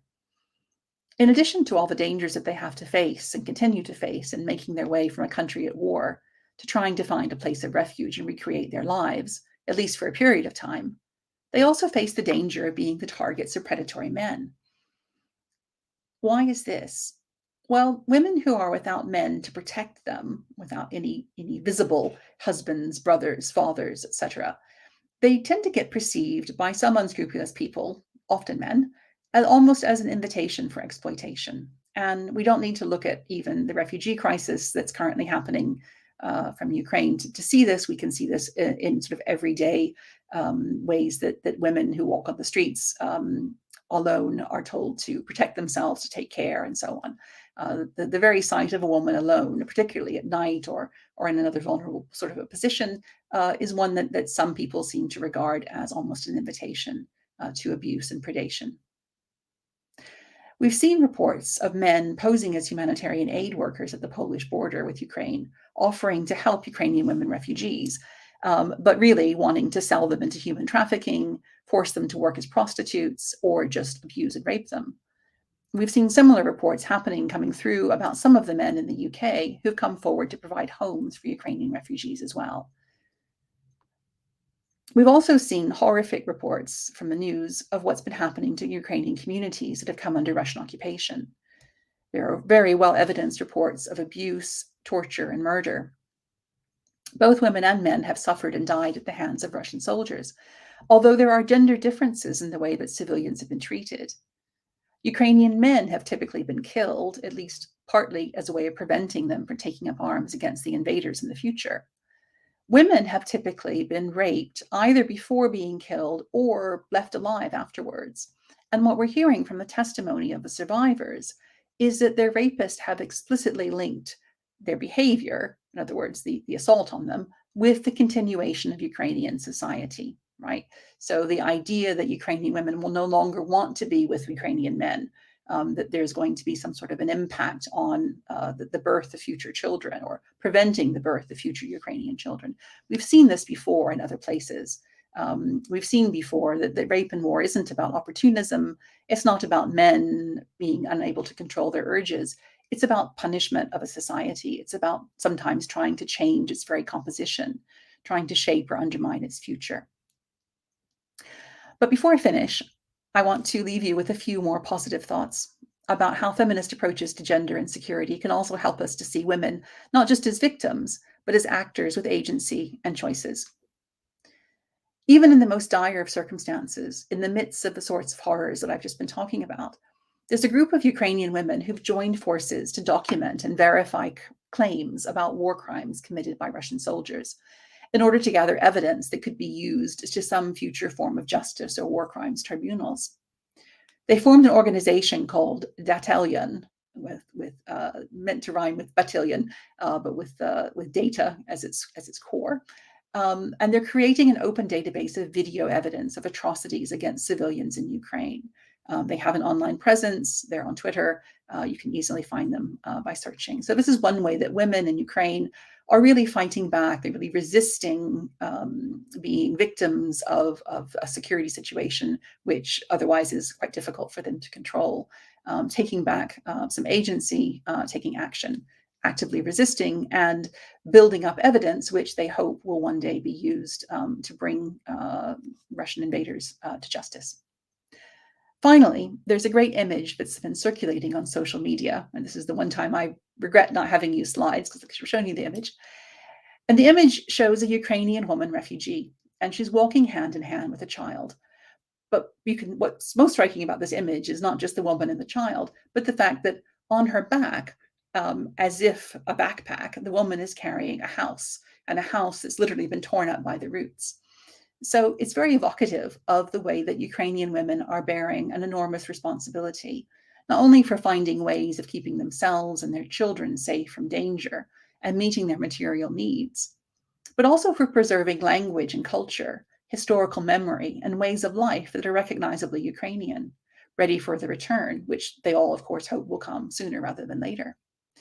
So in many ways, the future of Ukrainian society is as much in the hands of Ukrainian women refugees as it is in the hands of Ukrainian men fighting against the Russian invading forces.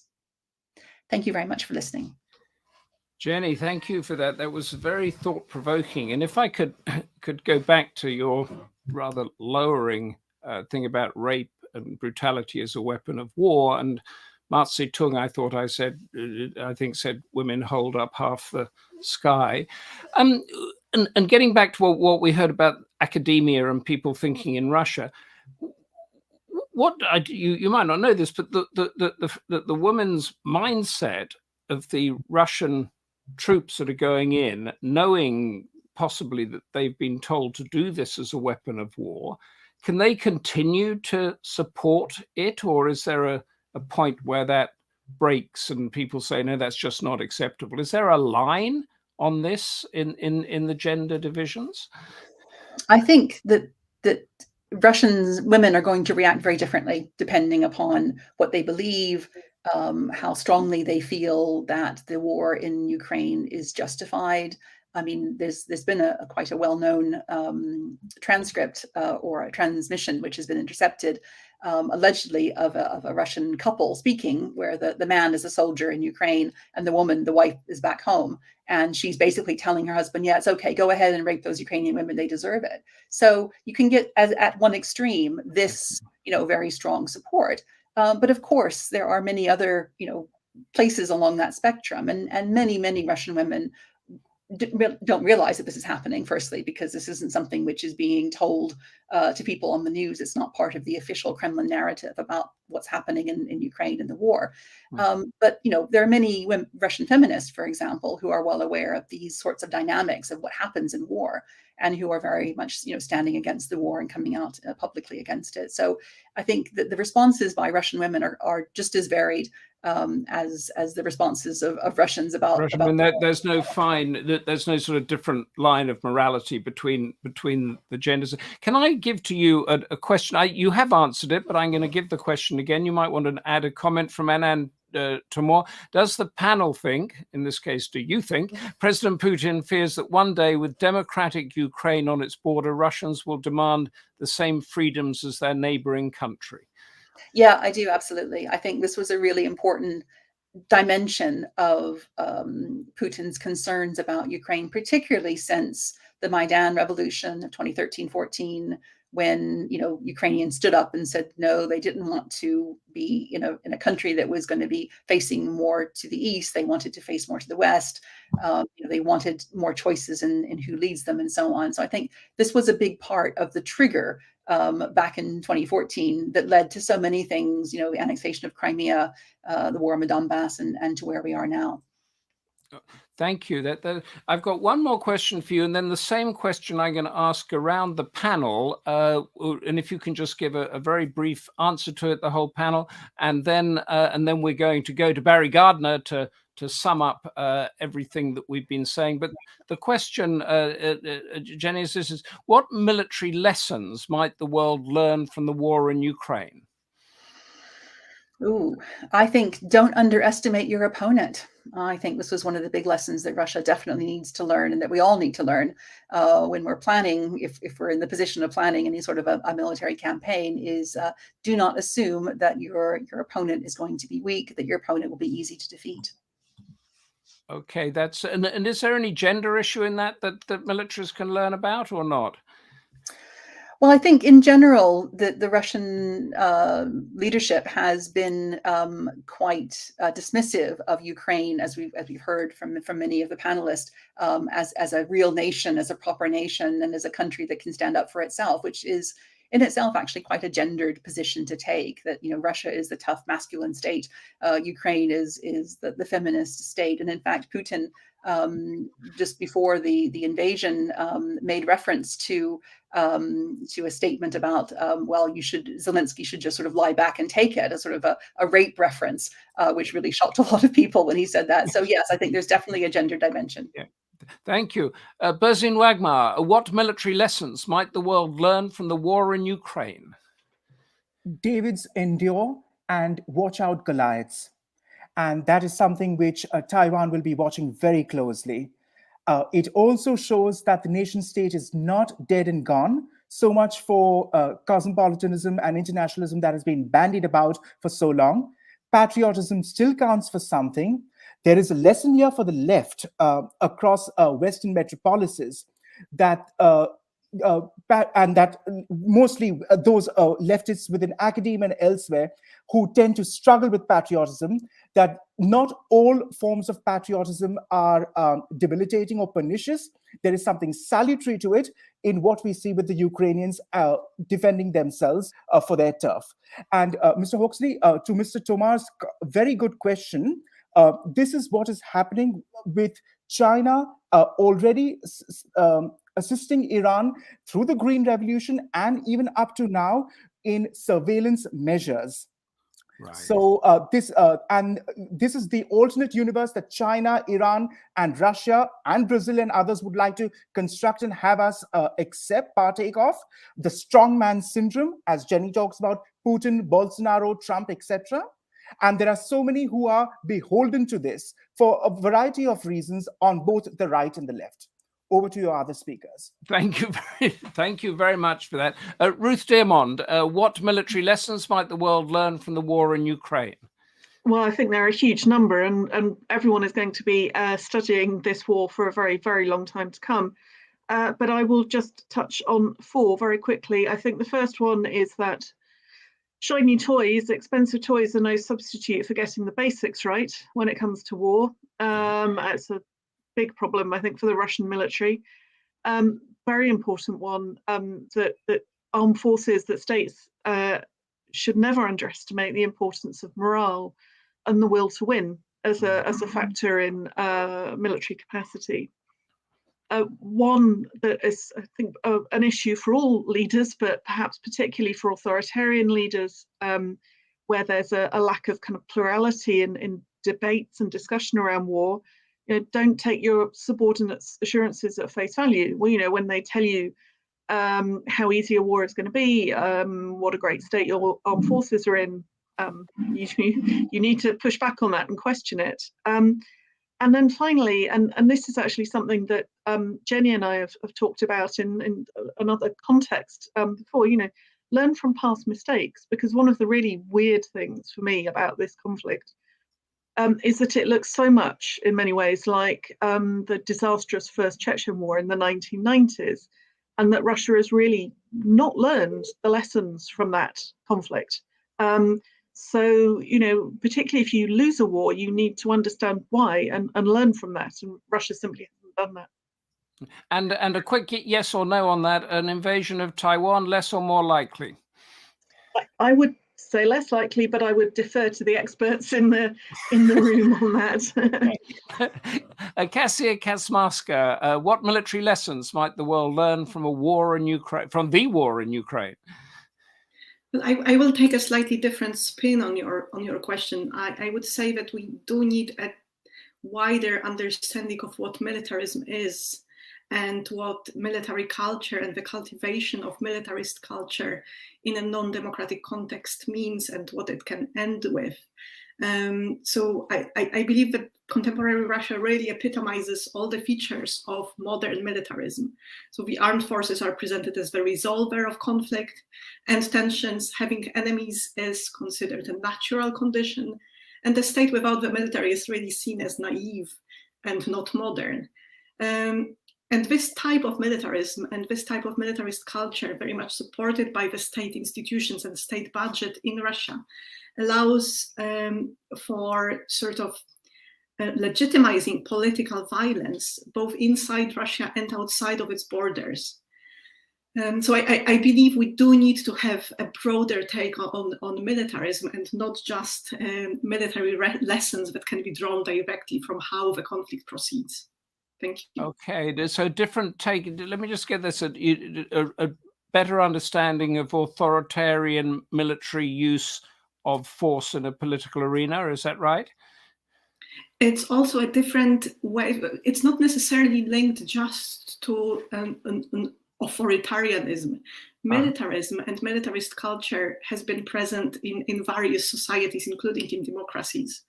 Absolutely. In Russia is perhaps the state where my expertise lies, and where I can make a more well-supported argument. But it's about legitimizing violence rather than about just the means of violence that are being used during wartime. Lovely. Thank you. Thank you very much for clarifying that. And now it is time, after that fantastic discussion, to go to Barry Gardiner MP, a veteran of world crises in his various roles over the years. Barry Gardiner, tell us what we've learned. Humphrey, you're right. It has been a fascinating discussion. And I think, you know, I do marvel at Charles sometimes because I think he set up the discussion so brilliantly today. I mean, he's always illuminating, but today I thought especially so. The way in which he framed that question about the war, how it happened, and how it was, I think his words were, allowed to happen, or one could say enabled, how it was facilitated, what complicity or what failures in our diplomatic efforts enabled this to come about. He actually, I thought, was pessimistic about the way in which he said further conflict doubtless will occur. And of course, he quite rightly highlighted right at the start of the discussion the impact both of the energy crisis and of food security in the way in which this would play out in the rest of the world, causing enormous suffering, absolutely enormous suffering. And I thought he got that absolutely right. He focused again on Putin's 2021 essay, reorienting Ukraine towards Russia, and spoke about the 50 countries that depended upon Ukraine and Russia for grain and energy and the World Food Programme. I thought that was a really important context into which to embed our discussion. MJ, what experience he has to bring to bear here. And the way he focused on Zelensky's question, why has the West abandoned us? And said, well, actually, mate, this didn't happen in February. It happened last year when Biden gave the green light to Putin, saying that NATO wouldn't intervene. You know, if there is a lesson to be learned, you know, you asked our panelists at the end, what lessons should be learned from this, military lessons? Surely one of them is, don't tell a prospective opponent in a conflict what your strategy is going to be in handling it. And, you know, the way in which Biden was so cavalier about saying that, I think one can see why MJ then said, perhaps there is a strategy here. Now, whether this is correct or not, I think he's right to have alluded to it.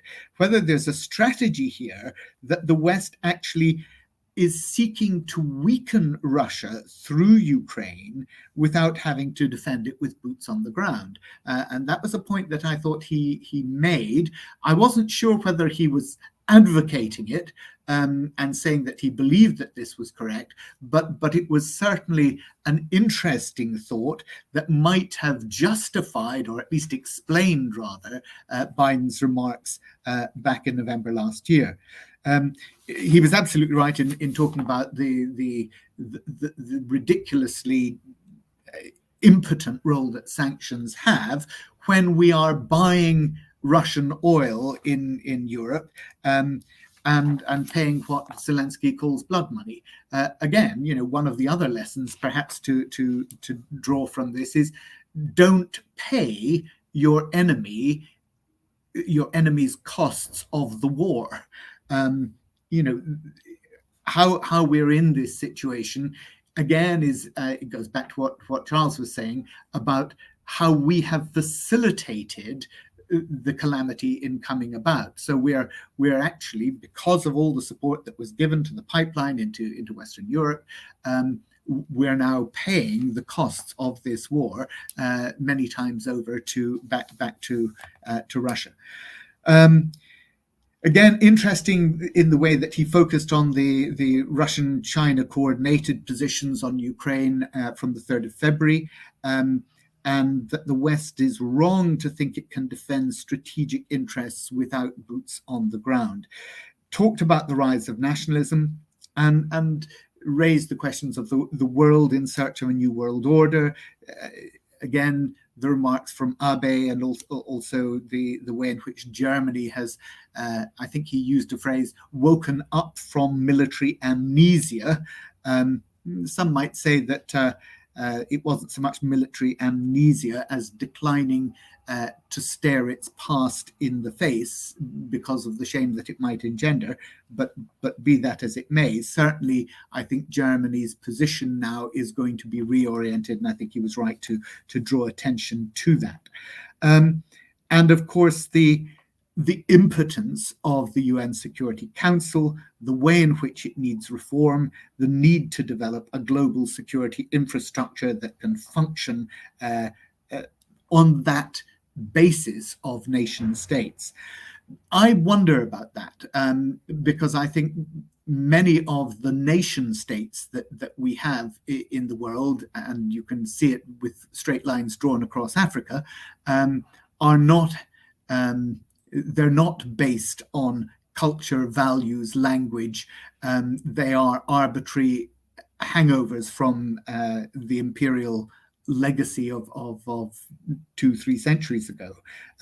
So I wonder just how he sees that playing out, but interesting and absolutely right that we need that reform for security infrastructure. Kasia Kaczmarska talked about the consequences for academic freedom and global knowledge sharing. And it was very interesting to see, Kasia, the way in which you set out, the fake news laws, Criminal Code 2073, no discrediting of the use of the Russian military, Criminal Code 283, support for sanctions, and the fines for comparing the Nazis and Russian. I think you actually said Soviet Union, and I wondered if you were meaning to draw that distinction, that it was the fines were for comparing Nazi Germany with the Soviet Union, which is what you said, rather than with Russia, but I wasn't sure. But the way in which inevitably in authoritarian regimes, there has to be a control of knowledge and a rationing of knowledge. And I thought that was neatly counterposed at the end when, again, when you were asking that question, I can't remember who it was now that said, don't take your inferiors or your generals or your subordinates, I think was the word that was used. Don't take your subordinates' word for it when you're asking how military ready, how your military preparedness is going.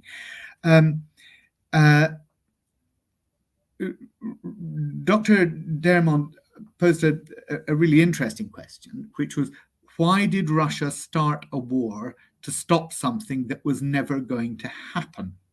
And she painted it as incomprehensible.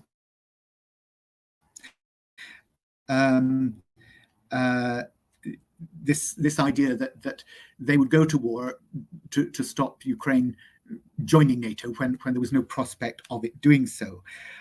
I wonder whether that was how it was perceived in Russia, whether they regarded that as such a remote possibility that it didn't actually instill a real sense of insecurity in Putin's regime. It was interesting when you said good does not mean frail and helpless. Good is being able to defend oneself. And I think the way in which you framed the Russian mentality was both right and interesting. And of course, when they have these celebrations for the end of the Second World War in Russia, it's not the sort of commemoration that we have certainly in the UK, where we commemorate the sacrifice of the dead, where we seek, peace and reconciliation for the future. It's very much in Russia, we beat you, we won, hooray! It's my family has spent a number of years in Russia. My son's a professor of Russian literature, and this is one of the sort of really disturbing differences in the point of view that we as a population have from them. And I thought you captured that very well in what you said about strength and the perception of strength and what that meant. And how they see human rights and liberalism as about advancing the USA's interests strategically.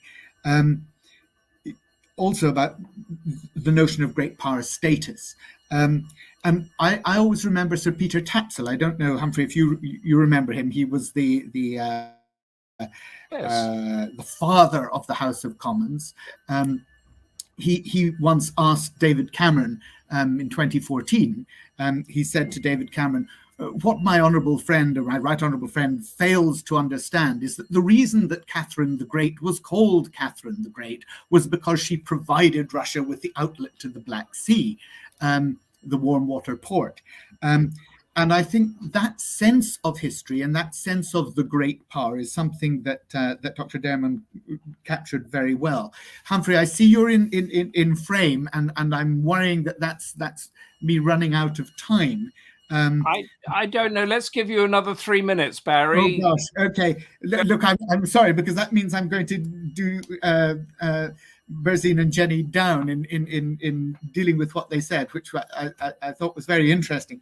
Burzine Waghmar, looking at the Sino-Irano-Indo response and how all three would wish the war away, but are actually tethered to it.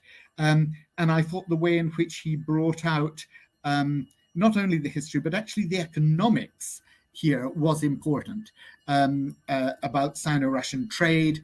And when he said China has a breather over East China Sea and Solomon Islands, and talked about them being baffled by the West's resolve, I do wonder what the thinking in Beijing now is in relation to Taipei. I think they will be looking very carefully at this, and I think we need in the West to be thinking very carefully about how we approach any possible future conflict there. Parallel world order system against the West. He said yes, but the renminbi is only 5% of global trade. Again, drawing on the economics of it. Jenny, we could talk all day about security and gender, and I thought you covered a huge amount in a very short space of time. What would I draw out about from what you said about causes and consequences? I think the point you made about the image of the Russian woman, of the Ukrainian woman refugee carrying the home on her back, was a powerful one, because it is about language, it is about culture, and it is about the way in which Ukraine, the hopes of Ukraine, the future hopes of Ukraine, are there in those refugees. And I think one can simply look at the differential response that Poland has had to the Syrian refugees and the Ukrainian refugees, in the way that Poland recognizes that dual history that it has with Ukraine and with Russia, and that history of occupation and liberation. And I think that is absolutely fundamental that it's maintained. I'll leave it there. There's so much more I could pick out, Humphrey, but fascinating discussion, and huge thanks to all our panelists.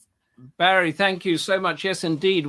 I had a number of questions that I would like to ask you on this too, but we are out of time. We're over time. Thank goodness for streaming and that we're not in a broadcast studio. Thank you, MJ Akbar in absentia, Kasia Kaczmarska, Ruth Deyermond, Burzine Waghmar, and Jenny Mathers for your revealing views and arguments. Took us to places that I haven't been in this on this issue. Thank you, Barry Gardiner and Lord Charles Bruce, for so skillfully bookending our debate. Join us next month, May the 25th, for our next Democracy Forum, which is entitled Double Speak and Double Standards, Pakistan's Take on Islamophobia. Hope to see you then, and let us hope that by then the violence and killing in Ukraine has ended or at least subsided. Stay involved, stay safe, and goodbye.